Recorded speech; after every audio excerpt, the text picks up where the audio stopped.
Ukraina ay nakakabawi ng teritoryo. Kamakailan lang, ipinagdiwang ng sandatahang lakas ng bansa ang paglaya ng baryo ng Andriivka sa Sumy Oblast, kung saan napaalis nila ang mga tropang Ruso sa lugar. Pero hindi sila titigil doon. Balak ngayon ng mga sundalo ng Ukraina na magpatuloy at may bagong opensiba silang inihahanda para sa baryo ng Unakivka na hindi kalayuan sa hangganan ng Rusya. Kung magiging matagumpay ang misyong ito, isa na naman itong malaking panalo para sa Ukraina sa gitna ng tumitinding presyon mula sa Rusya sa lugar ng Sumy. Kamakailan lang ay sinabi pa ng Pangulong Ruso na si Vladimir Putin na hindi niya isinasantabi ang posibilidad na utusan ang kanyang mga puwersa na subukang sakupin ang lungsod ng Sumy, ang administratibong sentro ng rehiyon. Sa flagship economic forum sa St. Petersburg, sinabi ni Putin, "Wala tayong layunin na sakupin ang Sumy. Pero sa prinsipyo, hindi ko ito isinasantabi. Sila ay patuloy na banta sa atin. Palaging binobomba ang mga lugar sa hangganan." Sa parehong okasyon, gumawa rin si Putin ng maraming matitinding at mapangahas na pahayag tungkol sa digmaan, at sa isang punto, iminungkahi pa niya na dapat ang buong Ukraine ay mapasailalim sa Russia. Sinabi niya, "Itinuturing kong iisang lahi ang mga Ruso at mga Ukranyano. Sa ganong diwa, atin ang buong Ukraine." May kasabihan na, kahit saan tumapak ang sundalong Ruso, atin na iyon. Mariing hindi sumasang-ayon ng Ukraine. Walang kapagurang at kahangahangang ipinagtatanggol ng kanilang mga puwersa ang bawat pulgada ng kanilang teritoryo mula nang magsimula ang pananakop. At habang tumitibay ang kanilang determinasyon at humihina ang makinarya ng digmaan ng Russia, nagsimula ng baguhin ng mga Ukrainyano ang takbo ng laban sa mga mahahalagang lugar, inilulunsad ang mga kontra-atake at nababawi ang mga teritoryong nawala sa kanila mula sa mga mananakop. Isang magandang halimbawa nito ang nakita kamakailan sa baryo ng Andreevka. Sa mapa, hindi naman mukhang espesyal o mahalaga ang Andreevka. Isa itong maliit na pamayanan sa hilagang silangang bahagi ng Sumy Oblast ng Ukraine. Isa lang ito sa maraming katulad na pamayanan na nakakalat sa lugar. At gayunpaman, naging pangunahing target ito ni Putin at ng mga puwersang Ruso mula nang magsimula ang kanilang opensiba sa Sumy noong tag-init. Pangunahin itong dahil sa lokasyon nito na ilang milya lang ang layo mula sa hangganan ng Russia. Pinuntiryan ng mga puwersang Ruso ang mga bayan na yun at mga pamayanan na katulad nito. Umaasa silang mapalawak ang kanilang kontrol sa mga lugar sa hangganan at makabuo ng buffer zone kung saan maaari silang sumulong at posibleng makakuha pa ng mas malalaking at mas mahahalagang teritoryo sa loob ng Ukraine. Sa mga unang araw ng Hunyo, nakuha ni Putin ang gusto niya. Isa ang Pravda sa ilang mga source na nagkumpirma noong ika-4 ng Hunyo na napasa ilalim na sa okupasyon ng Russia ang Andreevka. Sinabi sa isang mensahe sa Deep State Telegram channel na sinakop na ng kalaban ang Andreevka at Vorolahi. Marami pang ibang mga pamayanan sa lugar ang naagaw din sa parehong paraan, kung saan naglunsad ang Russia ng sunod-sunod na mga grupo ng pag-atake. Kadalasan ay may kasamang halo ng mga motorsiklo at mga all-terrain vehicle upang masakop nila ang mas maraming teritoryo hanggat maaari. Pinuntirya nila ang maraming maliliit na pamayanan, ang ilan dito ay kakaunti lang ang nakatira. At madali nilang nasakop ang mga ito. Pero hindi basta-basta manonood lang ang sandatahang lakas ng Ukraine habang unti-unting kinukuha ng Russia ang kanilang mga teritoryo. Mga 10 araw matapos masakop ang Andreevka, nagawa ng Ukraine na palayain ito. Pinangunahan ng ika-225 hiwa-hiwalay na assault regiment ang pagsalakay. Muling nabawi ang Andreevka noong Hunyo 14 upang tapusin ang pagsulong ng mga Ruso sa lugar na iyon at mabawi ang ilang antas ng estratehikong kontrol malapit sa hangganan. Mabilis at taktikal ang ginawang kontra-atake. Malinaw na palatandaan na ang mga puwersa ng Ukraine ay higit pa sa kayang makipagsabayan sa mga Ruso at mga Ukrainyano. Ipinagdiwang ni Pangulong Volodymyr Zelensky ang nagawa ng 225 sa kanyang araw-araw na pahayag noong Hunyo 14. Nagkaroon ng ulat mula kay Commander-in-Chief Oleksandr Syrsky tungkol sa harapan at sa ating mga aktibong aksyon. Espesyal at napakahalagang pansin ang ibinigay sa direksyon ng Pokrovsky at rehiyon ng Arsumy, pati na rin sa mga border area ng rehiyon ng Arsumy. Nagagawa nating mapaalis ang mga tropang Ruso mula roon. Nagpapasalamat ako sa lahat ng ating unit para dito na talaga namang nagbibigay ng resulta. Sa mga araw na ito, Ang espesyal naming pasasalamat ay para sa mga sundalo ng 225 hiwa-hiwalay na Assault Regiment. Particular para sa mga opensibang operasyon sa hangganan ng rehiyon ng Sumy at sa pagpapalaya lalo na ng Andreevka. Maraming salamat sa inyo, mga kasama. Ngayon, hindi matatawaran ang kahangahangang pagsisikap ng ika-225 rehimento. Nagsimula ang kwento ng rehimentong ito noong mga unang araw ng digmaan. Noong ika-8 ng Marso, 2022, eksaktong itinatag ang ika-225 hiwa-hiwalay na unit ng pagsalakay. Orihinal na nag-ooperate mula sa Kharkiv Oblast, ang batalyon ay inilipat kalaunan sa iba't ibang lugar sa paligid ng Ukraine. Nakasali ito sa madugong labanan sa Andevka noong unang bahagi ng 2024, halimbawa, at naging bahagi rin ng mga kaganapan ng Ukraine noong 2024. Tag-init na opensiba sa Kursk, pinalawak bilang isang rehimento noong Pebrero ng taong ito. Sa halos parehong panahon, nagsimulang humina ang opensiba ng Ukraine sa Kursk, kung saan muling nabawi ng mga puwersang Ruso ang karamihan ng mga lupang nasakop ng mga Ukrainyano. Malamang na ang 225 ay napilitang umalis sa lugar at lumipat sa Sumy noong panahong iyon, o kaya naman ay sadyang inilipat doon bilang bahagi ng estratehiya. Pinayagan na nitong kumilos ng matindi sa Andreevka at mabawi ang baryo para sa Ukraine. Pinapantay na natin ang posisyon, sabi ni Zelensky noong ika-14 ng Hunyo. Ang labanan doon ay nasa hangganan. Dapat mong maunawaan na napigilan na ang kalaban doon. At ang pinakamalalim na bahagi kung saan nagaganap ang labanan ay 7 kilometro, 4 na milya mula sa hangganan. Ang labanan na binabanggit ni Zelensky ay sinasabing lalo ngayong matindi. Dahil nagtipon ang Russia ng malaking puwersa sa lugar ng Sumy at pinaigting ang mga pag-atake sa lugar nitong mga nakaraang linggo. Noong huling bahagi ng Mayo, nagbabala ang Pangulong Zelensky na sinabing mahigit 50,000 sundalong Ruso ang nagtitipon sa hangganan ng Sumy Oblast. May humigit kumulang 56,000 sibilyang Ukrainian ang inilikas mula sa rehiyon para sa kanilang kaligtasan.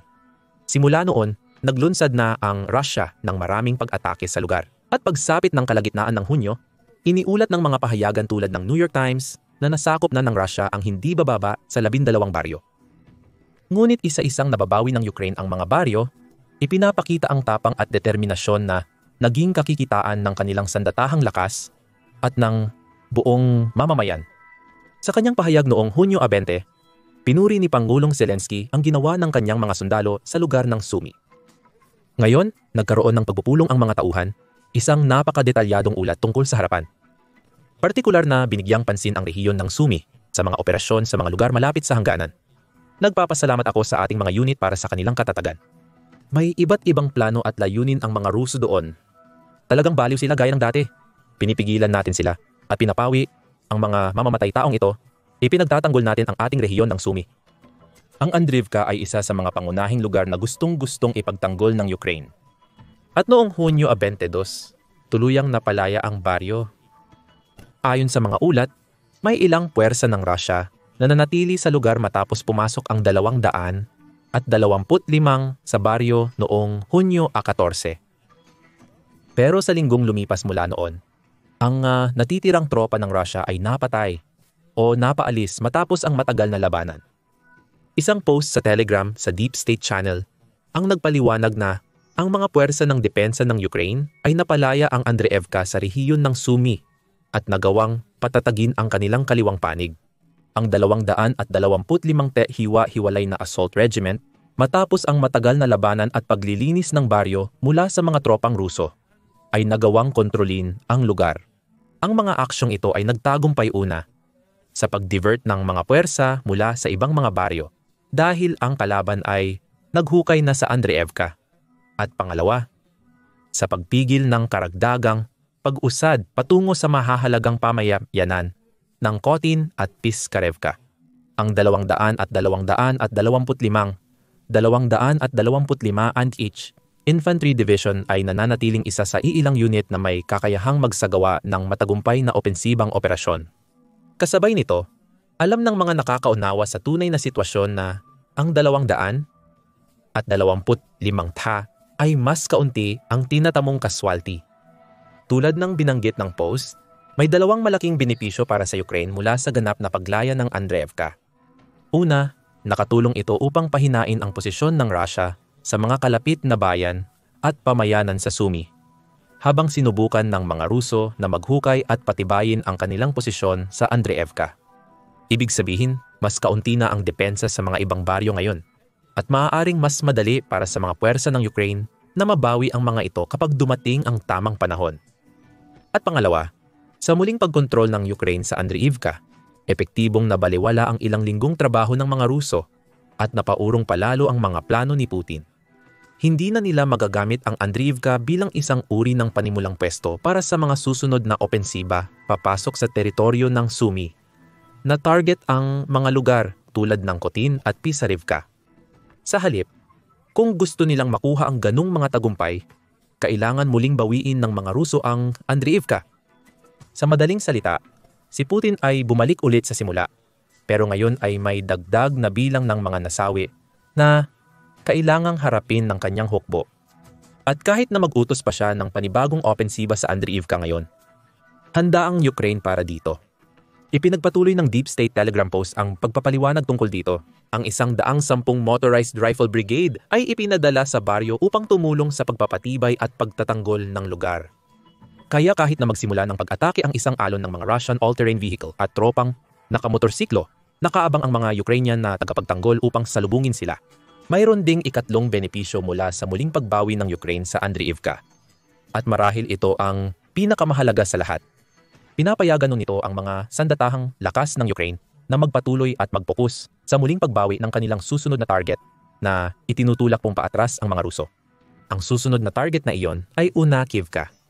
Tulad ng Andreevka, ang Unakivka ay matatagpuan sa rehiyon ng Sumy at ang dalawang baryo ay halos 9 milya lamang ang layo sa isa't isa kung titingnan sa tuwid na linya. At tulad din ng Andreevka, ang Unakivka ay isang maliit na lugar na walang malaking populasyon o mahalagang infrastruktura. Sa labas ng digmaan, ito ang uri ng lugar na walang tunay na kahalagahan, maliban na lang sa mga taong dito talaga nakatira. Pero sa panahon ng digmaan, ang mga lugar tulad ng Unakivka ay nagiging mas mahalaga dahil sa kanilang estratehikong lokasyon at mga oportunidad na naibibigay nila sa kung sino mang panig ang may kontrol dito. Ang Unakivka ay 4 na milya lang ang layo mula sa hangganan ng Rusya. Dahil dito, naranasan na ng baryo ang maraming kaganapan mula nang magsimula ang pananakop. Tunay nga, noong Pebrero 2022 pa lang, nang nagsisimula pa lang ang digmaan, may mga ulat na lumabas tungkol sa mga konvoy ng mga sasakyang militar ng Rusya na dumadaan sa baryo. Papunta sila sa lungsod ng Sumy, kung saan naganap ang isang malaking labanan noong Pebrero 24, 2022. Unang araw ng pananakop, ang baryo ay paulit-ulit ding inatake ng mortar at artilyerya, habang sinusubukan ng mga puwersa ng Rusya na tumawid sa hangganan at sakupin ang mga lupain ng Ukranya. Kinukuha ang mga bayan at baryo sa pamamagitan ng dahas. Maraming sibilyan ang napatay sa mga pag-ataking ito.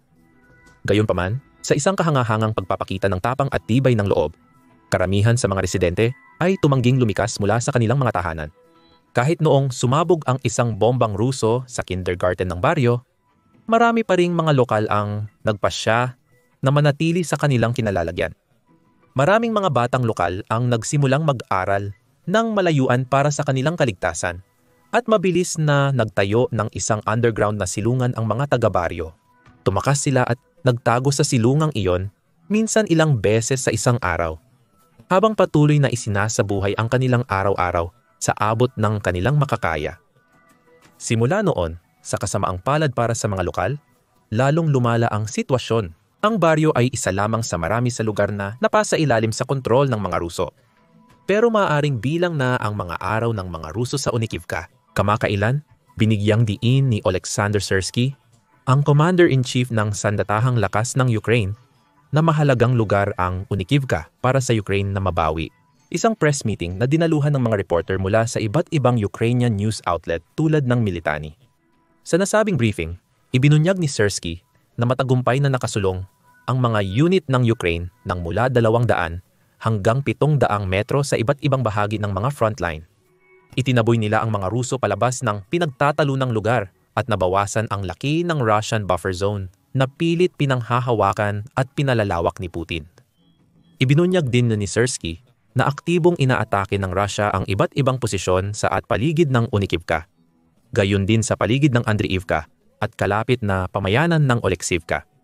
Sa kabutihang palad, kinumpirma ng kumander na hindi lang nabawi ng mga puwersa ng Ukraine ang kontrol sa Andriivka, kundi napalakas din nila ang sitwasyon sa kahabaan ng linya ng Kindrativka-Unikivka.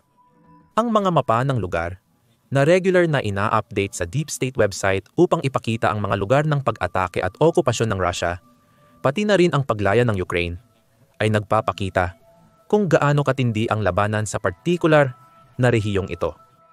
May kontrol pa rin ang Russia sa isang medyo malawak na lugar sa hilagan ng Sumy at sinusubukan nilang sumulong patimog sa iba't ibang bahagi ng frontlines, patungo sa mga lugar tulad ng Kotin at Pisarivka.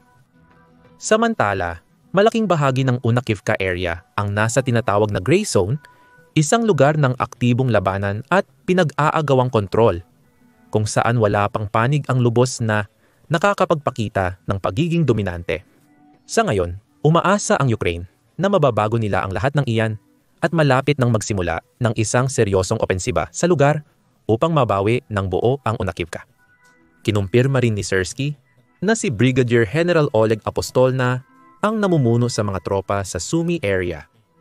Kamakailan lang ay itinalaga si Apostol bilang komander ng Airborne Assault Forces ng Ukraine at ayon kay Syrskyi, matagumpay niyang pinamumunuan ito.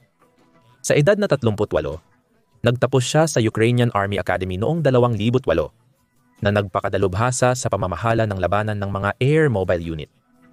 Mula noong 2014, lumahok siya sa iba't ibang operasyon ng labanan sa silangang Ukraine.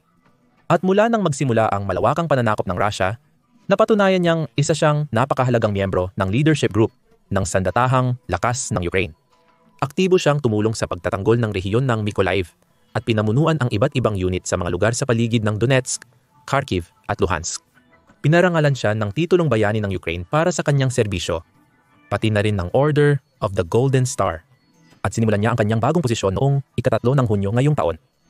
Mataas ang pag-asa na sa ilalim ng pamumuno ni Apostol at sa tulong ng mga unit tulad ng 225 na nangunguna, maaaring makamit ng Ukraine ang mahahalagang tagumpay at muling mabawi ang Sumy. Pero hindi ito magiging madali, wala nang duda tungkol doon. Gusto ni Putin ang lugar na ito.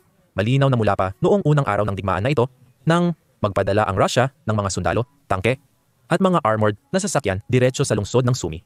Nagsimula ang madugong labanan kung saan ipinagtanggol ng mga puwersang Ukrainian at mga sibilyang voluntaryo ang kanilang lupa, kahanga-hanga at nabigla ang mga Ruso sa kanilang katatagan at determinasyon. Umabot pa sa punto na nagpasya ang Russia na bawiin ang kanilang mga puwersa mula sa lungsod at subukan ang mga alternatibong ruta sa paligid nito.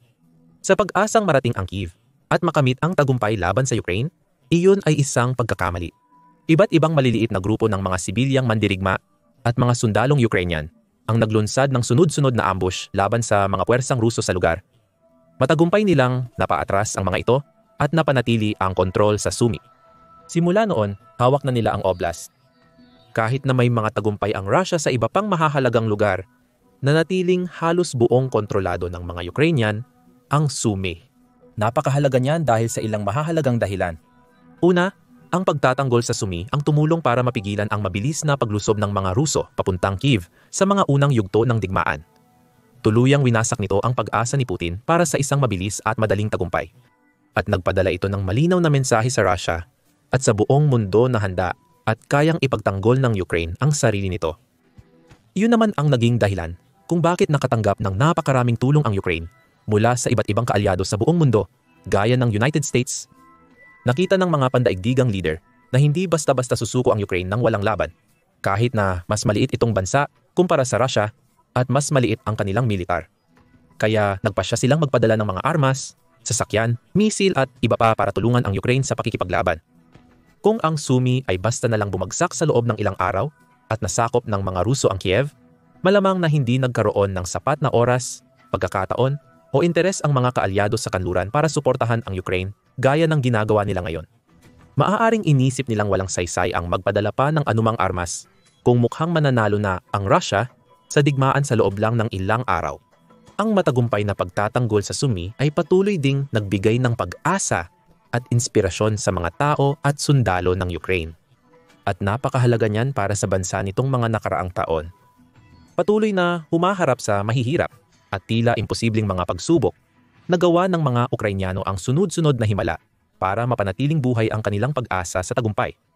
Bukod pa rito, ang katotohanang nanatili sa ilalim ng kontrol ng mga Ukrainyano ang Sumy ay naging napakahalaga para sa Kursk offensive ng bansa noong nakaraang taon, kung saan nagawang tumawid ng mga tropa at sasakyan ng Ukraine mula Sumy papuntang Kursk sa hangganan ng Russia at nakuha ang iba't ibang bayan at nayon ng Russia sa proseso. Wala sanang mangyayari niyan kung matagumpay na naitatag ng Russia ang buffer zone nito sa Sumy.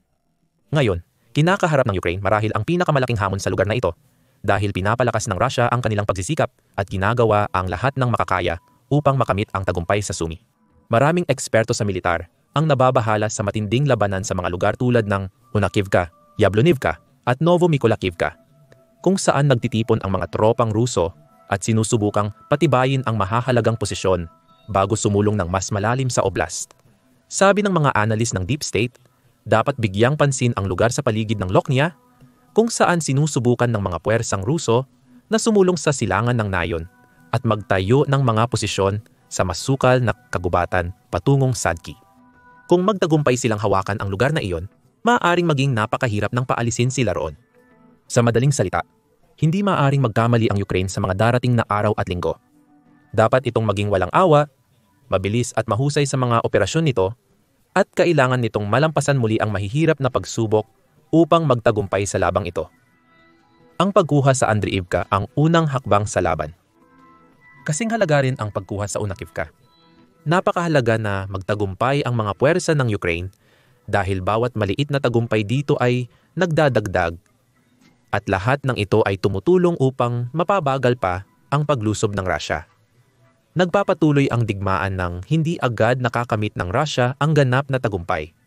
Habang tumitindi ang presyon kay Putin, mas malaki ang posibilidad na maupo siyang muli sa negosasyon at pumayag na wakasan na ang madugong labang ito sa wakas. Ngayon, alamin pa ang tungkol sa paglaya ng Ukraine sa Andriivka sa aming detalyadong video breakdown o tuklasin kung paano magbabago ng takbo ng digmaan ang pinakabagong mga missile na gawa mismo sa Ukraine. At huwag kalimutang mag-subscribe sa aming Channel 2 para sa araw-araw na mga update tungkol sa digmaan at iba pang mahahalagang kaganapang geopolitikal sa buong mundo.